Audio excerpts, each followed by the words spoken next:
It is BHS Varapura and class 12th. Yesterday we have read about the Cold War and its reasons. Reasons for the Cold War. Today I am going to teach you about nuclear deterrence and Cold War that led to human survival.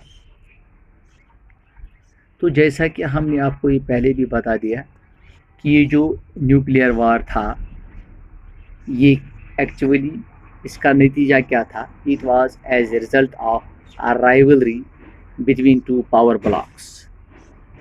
تو یہ جو power blocks دو تھے, super powers دو تھے, ان کے درمیان جو ایک قسم کی خلش تھی اور جس کا سبب یہ ہوا کہ ان دونوں کے درمیان ایک کولڈ وار چھڑ گیا. تو جیسے کہ میں نے پہلے بھی آپ کو بتا دیا کہ جو یہ نیوکلیئر اور ایٹم بام اس کا جو انوویشن ہو گیا, اس کے آنے سے دونوں کے درمیان ڈائریکٹ جنگ چھیڑنے کے بجائے, ایکچول جنگ چھیڑنے کے بجائے یہ کولڈ وار, اسی پہ ان کو سہمتی کرنی پڑی. تو مسئلہ سیدھا سا یہ ہے کہ ایک لاجک سا تھا, سمپل لاجک تھا, وہ یہ تھا کہ دونوں پاورز جو تھے, ساؤتھ یونین اور یو ایس اے, دونوں کے پاس نیوکلیئر پاورز تھے, اور اس لیے دونوں, یہ جو ایک قسم کا ایک لاجک تھا, دونوں نیوکلیئر پاور استعمال کرنے سے اس لیے کترا گئی کہ اگر وہ نیوکلیئر پاور کا استعمال کرتے تو اس لحاظ سے دونوں کنٹریز کا بہت زیادہ نقصان ہو جاتا. تو اس لیے ایک لاجک آف ڈیٹرنس دونوں طرف سے وہ بن گیا. وہ لاجک یہی تھا کہ اگر ایک کنٹری دوسری کنٹری پہ کسی قسم کا کوئی بھی حملہ کر دیتا تو اس صورت میں دوسری کنٹری جو تھی وہ ریٹیلیٹ کرتا. تو اس حساب سے دونوں نے اپنے آپ کو اس جو یہ ڈائریکٹ وار تھا اس سے ٹانگیں کھینچ لی. اور یہی ایک لاجک جس کو ہم لاجک کہیں گے, logic of deterrence. both sides have the capability to retaliate any nuclear power and cause so much damage that none of them could afford to initiate the war. یعنی دونوں یہ جو جنگ تھا اس کو انیشیٹ نہیں کر سکتے تھے. تو اس لیے ایک لاجک بن گیا کہ دونوں نے اوائڈ کیا اس ایکچول وار کو. تو یہ جو کولڈ وار تھا, وہ جو سپر پاورز تھے یو ایس اے اور یو ایس ایس آر, دونوں کے پاس یہ ایبلٹی تھی کہ وہ ایک ایسا ماحول کریٹ کرتے جس سے کہ دونوں ملکوں کا ایک طرح سے خسارہ بن جاتا. تو دونوں نے اس کو یہ اوائڈ کر لیا. یہ جو دو پاورز تھے, ایمرجنس آف ٹو بلاکس جس نے جنم کیا, یعنی جس کو ہم یہ بھی کہہ سکتے ہیں east versus west and small countries, یعنی ایک طرح سے یہ ایک ڈویژن سا ہو گیا. تو یہ ایسٹ ورسز کیا تھا, جو یہ سپر پاورز تھے انہوں نے دونوں طریقے سے اپنے آپ کو ایکسپینڈ کرنے کی کوشش کی, یعنی اپنے بیس بڑھانے کی کوشش کی. وہ کس طرح سے, یہ جو ورلڈ تھا وہ دو الائنز میں ڈیوائڈ ہو گئے. دونوں پاور سپر پاورز جو تھے ان میں یہ ایک قسم اس کو ایک تقسیم سا ہو گیا. وہ کس طریقے سے کہ یہ جو ایسٹ اسٹیٹ تھی انہوں نے اپنی الائنز بنانی شروع کی. وہ اور یہ چھوٹے چھوٹے کنٹریز جو تھے انہوں نے اس میں دونوں بلاکس کی طرف وہ کھینچتے گئے, اور جس کنٹری نے جس بلاک کے ساتھ اپنے آپ کو محفوظ پایا تو اسی کنٹری کے بلاک کے ساتھ وہ چلا گیا.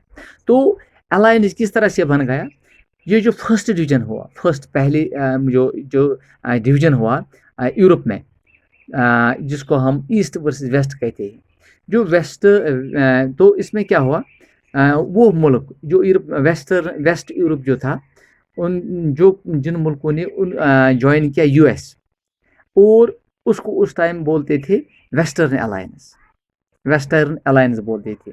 اور جن جو ایسٹ یورپین کنٹریز تھی جنہوں نے ساؤتھ بلاک کے ساتھ جوائن کیا, اس کو نام دیا گیا ایسٹرن بلاک یا ایسٹرن پاورز. تو ویسٹرن الائنس جو تھا اس کو اس ٹائم یہ بھی نیٹو بھی کہتے تھے, نیٹو. تو اور جو ایسٹرن الائنس تھا اس ٹائم اس کو ورسا کے نام پہ بھی جانا جاتا تھا. تو یہ جو ایک قسم کا ایک رائیولری تھی دونوں میں نے آپ کو پہلے بتا دیا, کیونکہ innovation of nuclear and atomic bomb جو تھا یہ ایک سمپل سا لاجک تھا کہ دونوں بلاک جنگ کی طرف نہیں جا سکے, کیونکہ اس سے پہلے بھی جو ورلڈ وار پہلا یا دوسرا تھا عالمی دنیا کو بہت سا نقصان اٹھانا پڑا تھا. تو ان سپائٹ آف پرووکیشن جو ایک بلاک یا ایک کنٹری جو پرووکیشن کرتی تھی, پھر بھی no country wanted to take risk, کوئی بھی ملک یہ رسک نہیں لینا چاہتا تھا. سو جس کو میں نے آپ کو پہلے بھی بتایا, اس کو بولتے تھے logic of deterrence, as both sides have the capability to retaliate. تو اس کے بعد میں نے آپ کو کیا بتایا کہ دونوں بلاک نے اپنی بیسز مضبوط کرنی شروع کر دی, اور دونوں بلاک کے ساتھ ساتھ مختلف چھوٹی چھوٹی کنٹریز جو تھی انہوں نے اپنے آپ کو جڑنے کی کوشش کی. تو کس طرح سے وہ جڑ گئی, ایسٹرن بلاک اور ویسٹرن بلاک. تو ویسٹرن الائنس جو تھی جس کو ہم نیٹو کے طور پہ بھی کہتے تھے, اور ایسٹرن الائنس جو تھی اس کو ورسا کے نام پہ ورسا کے نام پہ بھی جانا جاتا تھا. تو یہ جو کولڈ وار تھا جو ایک قسم کا تھریٹ تھا دونوں طرف سے, تو یہ جو چھوٹی چھوٹی کنٹریز تھی انہوں نے دونوں بلاکوں کے ساتھ اپنے رشتے قائم کرنے شروع کر دیے. تو پھر یہ جو اسمال اسٹیٹس تھی انہوں نے مختلف طریقے سے ان پاور بلاکس کو ہیلپ کرنے شروع کر دی. وہ کیسے, مثال کے طور پر جو چھوٹے ملکوں میں جو منرلز ہوتے تھے, آئل ہوتا تھا, وہ ان بلاکوں کو بیچ دیتا تھا, یا مختلف ٹیریٹوریل بیس جس کو ہم بولتے ہیں فراہم کرتے تھے, تاکہ یہ جو پاور بلاک کوئی بھی ہوتا تھا, چاہے ایسٹ کا ہوتا یا ویسٹ کا, وہ اپنے ٹروپس وہاں پہ ادھر سے بھیج سکتے تھے, اور وہاں پہ ویپنز کا بھی وافر مقدار میں ویپنز بھی جمع کر دیتے تھے. اسی طریقے سے اکنامک سپورٹ بھی ان کو مل جاتا تھا, اور آئیڈیالوجیکل سپورٹ بھی ملتا تھا, جس طریقے سے کہ وار آف آئیڈیاز جو سوشلزم اور کمیونزم کے درمیان تھا, وہ ایک طرح سے دونوں بلاکس اپنے آپ کو ایک بلاک دوسرے بلاک پہ حاوی کرتا تھا.